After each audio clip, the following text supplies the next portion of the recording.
Shalom, shalom, Mishpa God. This is Yao checking in. I just wanted to come on here and tell another school story. I got a lot of good reception from the very first school video, and a lot of good reception. But I don't want to also portray a negative image of my experience going to these different schools. The last school that I went to was a religious institution, and even though it was steeped in paganism and, they had a lot of wild ways, they still did a really good job of explaining the Bible and having the historical documentation for the validity and the authenticity of the Bible. And I learned a lot. And I learned a lot from a bunch of different people. So I have to tell you guys this. The Adventists, I guess in their doctrine, in their history, there's just a long line of debaters, right? How the Adventist church got started was that somebody challenged one of the pastors and said that if you believe that you are a man of God, why aren't you keeping the Sabbath, right? And so from this confrontation, the Seventh-day Adventist church started. And of course, when you go to an Adventist institution, you have to learn about all their history and all that. And that doesn't do me any good, but I do appreciate the institution, even though it's in a pagan context, being a Christian church. They do a decent job of education. I really enjoyed myself at that institution. And I would like to say that I recommend it for any Hebrew that wants to get an education in the Bible without having to fool with a lot of the foolishness, right? If you go to an Adventist institution, they are, pro-America Babylon, right? They believe that America is Babylon. If you go to an Adventist institution, they believe that that you should be keeping the Sabbath and that you should be keeping the law. Now, they have their own definition of what the law is, but it's included, but keeping the Sabbath is included. So that understanding they have, right? So I do recommend that, you don't join an Adventist church or anything like that. But if you have access to Adventist education or an opportunity to take an Adventist to partake in the curriculum at an Adventist institution, I recommend it. I really do. With that being said, I want to go to another story about another confrontation that I had with another teacher. And I have to also tell you this.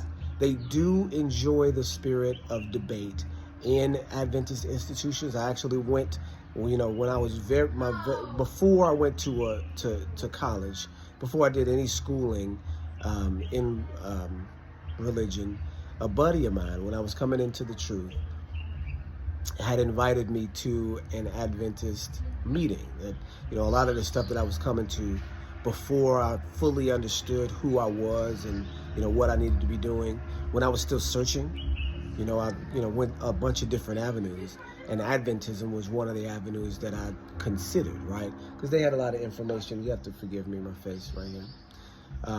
Because they had a lot of information that, I didn't have and I didn't get from my, childhood in biblical education every Sunday. So some of the things I paid attention to. And he convinced me to go to an Adventist sermon on a Sabbath day. Because I didn't, at this point, I wasn't quite keeping the law, but I knew that we should be keeping Sabbath. So I went to his lecture, his sermon, or whatever you want to call it. And there was a guy because I come from Southern Baptist. You don't talk when the preacher's talking. There was a guy in the front row that was just letting the preacher have it. Just was in his face with his finger pointing out, you do this, you say that. And it was an older man, right? So, and the preacher wasn't like, security. Just like, this guy over here. No, he engaged him directly and said, look, I'm going to get to that. I'm going to make sure that I understand what you're saying. Let me get there. Let me get there. It's like, oh no, but if you say the wrong thing, and he was giving it to him the whole time, and didn't stop giving it to him until he got to that point that he was waiting for, because it sounded to this person in the front row like a blasphemous doctrine or a false doctrine, and he had to check him on it. And so this is the spirit that that is in the Adventist church, that they are for respectful debate. And I appreciated that at the institution that I went to. I got a chance to debate with everybody from, pastors to 30-year, professors and pastors and teachers and students and all sorts of people, because everybody was, and that's the other thing, I dressed in a full Eastern garment everywhere I went. So people would approach me and say, hey, where you're from, why are you dressing like this? What's the deal? And that would go into discussions and debates on, doctrine and how do you feel. The most common question that I would get from, and I have to say from white people, is what about us? Almost without fail, what about us was asked. Do you see what I'm saying?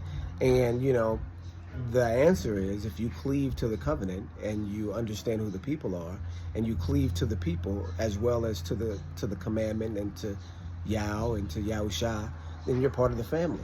It works as a family, that you have the Father, Yah Elohim Yisrael, you have the Son, the King of Yisrael, and you have the people, right? And so where you fit in is among the people. But you've got to recognize who the Father is, you have to recognize who the Son is, and you have to recognize who the people are. Because you can't just go your way and say, we worship God, and Jesus, and he's of Israel. No, you have to go through Israel to get to Israel, if that makes any sense. To get to the kingdom, you got to go through the kingdom's people. And yeah, it says that there will be some in there who have greater positions in the kingdom than sons and daughters. So we've got to remember that, as a people. But with that being said, let me get to this second confrontation. And I'm deep into this now. But so I'm near the end of my, educational experience, and I'm dressing like a Hebrew and dressing in garments every day. Of course, we went over that. And I'm in class, so everybody knows my position on things. Do you see what I'm saying? And so I'm with a teacher, another German teacher, and this is a German from Germany. My other German teacher, the one that's, you're not Israelites, he was from America, but he was a German descendant. He was second generation German American. This teacher, he was an older teacher, but he was from Germany. So he was born and raised in Germany. A lot stricter, a lot more, a lot more gruff manner, if you can understand what I'm saying. He had a gruff manner. He was no nonsense, right? Like, Germans are sometimes no nonsense. So he was, pretty staunch on the concepts that are being portrayed in his class, but he was open and, willing to dialogue about certain things. And I will have to tell you guys that he was also my Hebrew teacher, and he was the best Hebrew teacher I've ever had, right? And I've had, several different Hebrew teachers that teach in different ways, but this guy was, he was very, very thorough in his understanding of Hebrew. In fact, he was thorough in a lot of different things. And I've told you, all of my professors, this professor included, were, archaeologists and, world scholars. They would give lectures all over the world. In Israel, they had some sort of connection to Israel. So they would give lectures in Israel. They would dig every year in Israel. They sponsor a dig at Kirbet Kayafa every year. So he was in Israel every summer. He was a German guy, and he spoke actually 7 different languages, I believe 7. So he was actually given an assignment. All these things I know about, this guy was a genius. He was given an assignment in Mexico or in a Spanish-speaking country, and he didn't speak a lick of Spanish. And he had 3 weeks to prepare for a class that he was teaching in this Spanish-speaking country. And he learned how to speak Spanish in 3 weeks, well enough to teach a Spanish class. That's the motivation right there. I mean, you got to give it to people, because, you know, if you're dedicated and motivated to what you think is the right thing, then, you know, maybe you'll be judged according to what you have access to. We don't know. We can't condemn anybody. It's not our position to condemn, no matter really who you are. So with that being said, this guy was no slouch.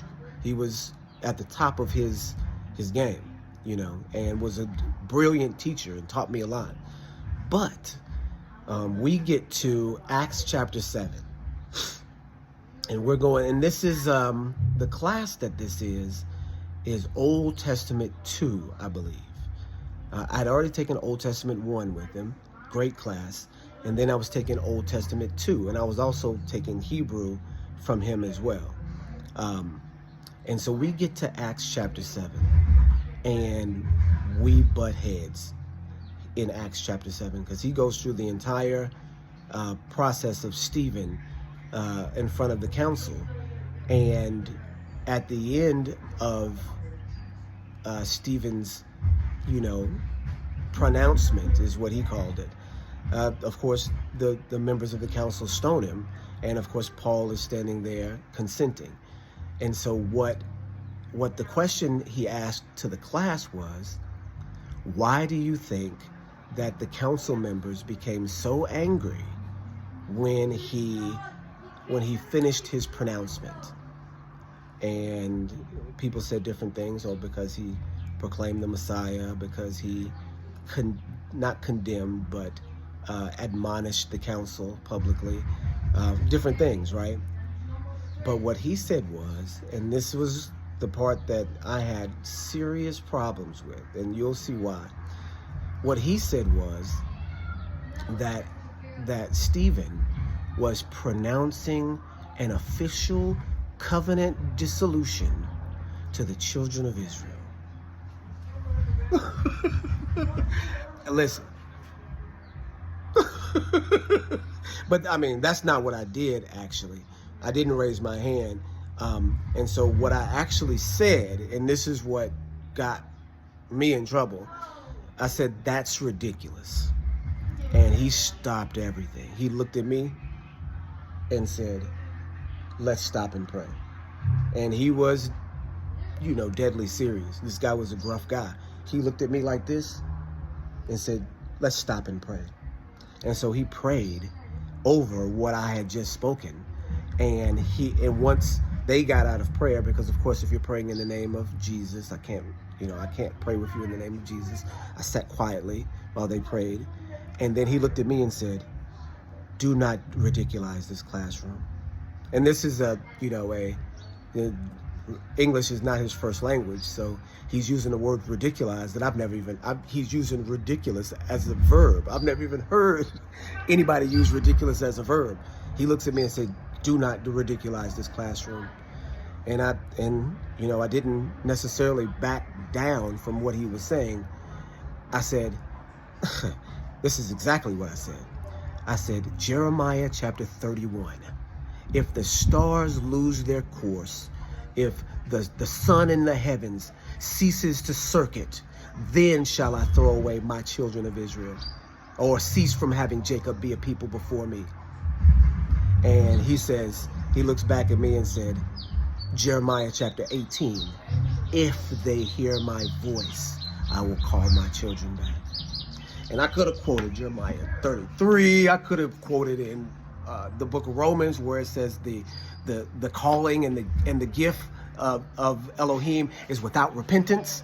I could have quoted anywhere, but at that time I wasn't ready with the right. You know how when you look back, dang, I should have said this in that moment. You know, it's not even about that, about saying the right word or anything like that. It's about having the correct understanding. But you know, when you look back in a situation, you think, dang, I should have said this, I should have said that.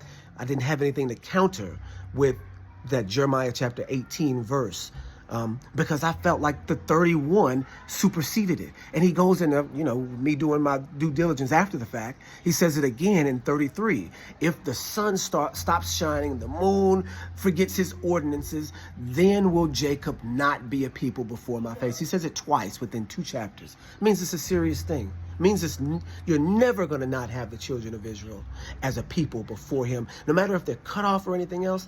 But what he was trying to say with Stephen, that the children of Israel were officially removed from that position to be replaced by another group of people, the Christians, was more than I could handle in the classroom. I had to say something. And it was such a serious matter. I continued further and said, this is bordering on deception. And now I'm not going to just go out in this class and disrespect them and say you're deceiving these people. I said, this is borderline deception. I think you know better than this, is what I said to him. And he ended class after that. He said, we'll reconvene at another time. And as everybody was walking out, I'm thinking about graduation too. I'm almost ready to graduate. I'm like, I need him to graduate. He's actually my counselor. I'm closer to this person than I need to be and be talking like I was talking.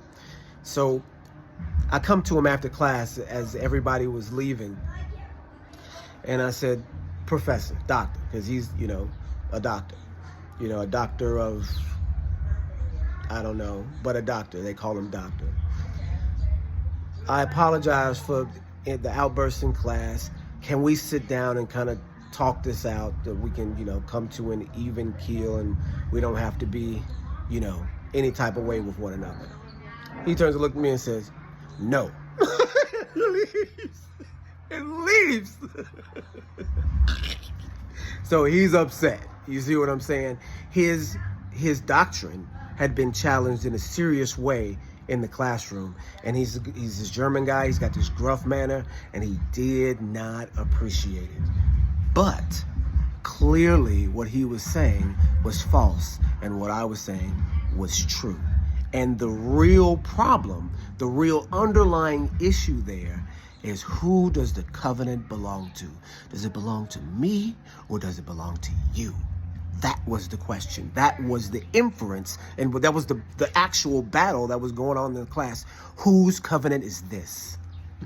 Do you see what I'm saying? He's felt so strongly about it. The very next class period, he brought a book about the entire thing. He said, I know we had an issue in the last class with a challenge in doctrine.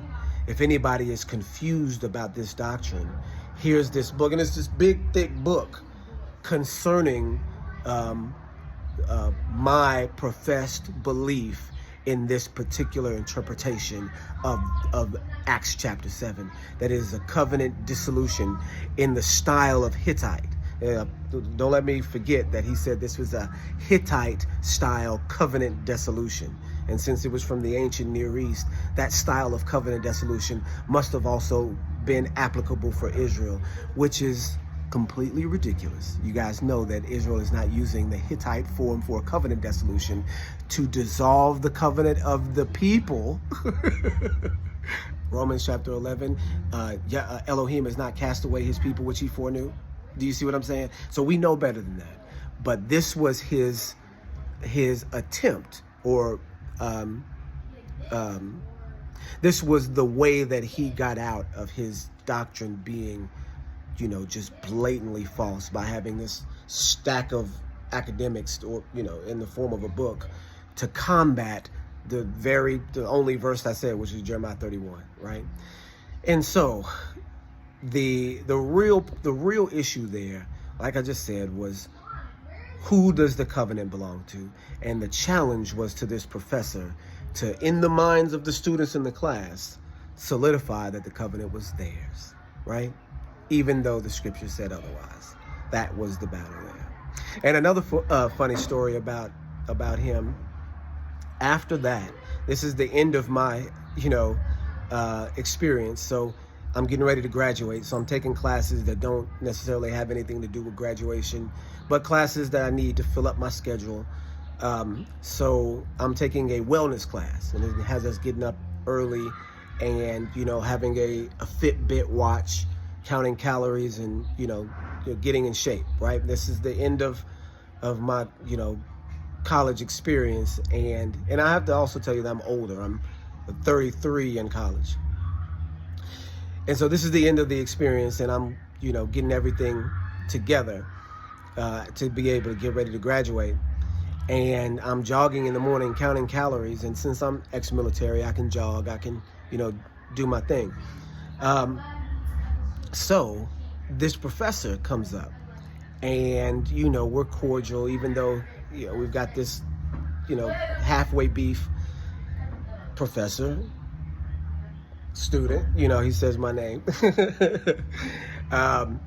And we're going around the track, right? We're going around the track, and I'm running actually with somebody else. And he goes, and I've got to go to class with him later on. Now, you got to understand, if you don't know anything about Adventists take health very seriously. They view fat as a sin. So a lot of them are vegetarian, and it's encouraged in the religion to be vegetarian, but it's not necessarily a sin if you're not.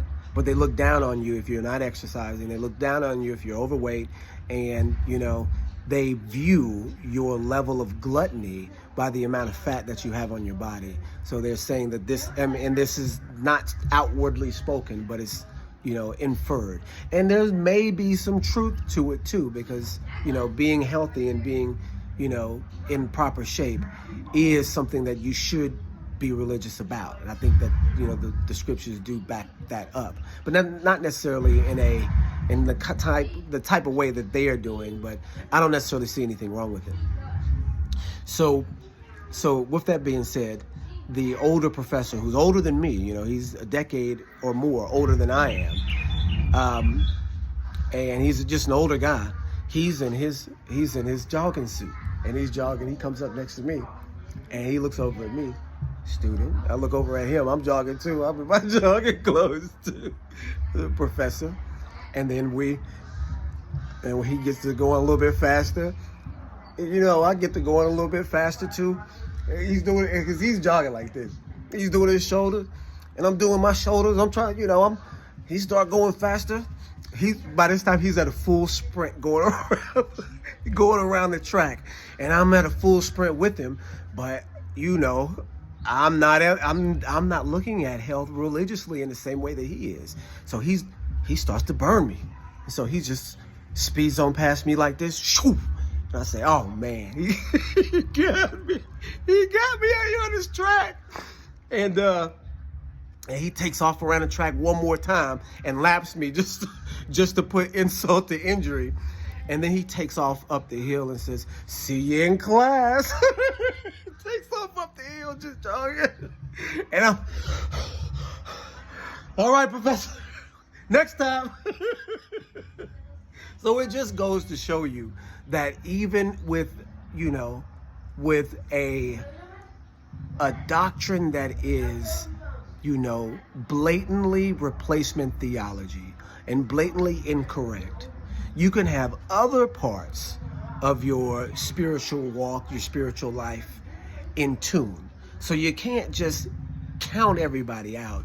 You can learn from everybody. You're not going to win every battle. And it's not always a battle. Does that make sense? That sometimes that what you're looking for is the ability to say the right thing and to do the right thing and to live the right way. And I think that a lot of us are doing that. And if maybe he understood himself better, he could, in the future, or, in some sort of context, be an ally. Do you see what I mean? Without that challenge, without that voice to be able to say, hey, wait a second, you need to take a second look at this. Who would be able to stand, right? Because we had to be told the same thing. We hadn't always been Israelites. We hadn't always had the understanding that we have. And we don't have perfect understanding now as Israel. So with all of that being said, this is just another teacher story, another confrontational story. What was crazy about this one is he used a word in English that me, being a native English speaker, had never heard before, with English being his second language, You know, he said, do not ridiculize this classroom. I said, ridiculize?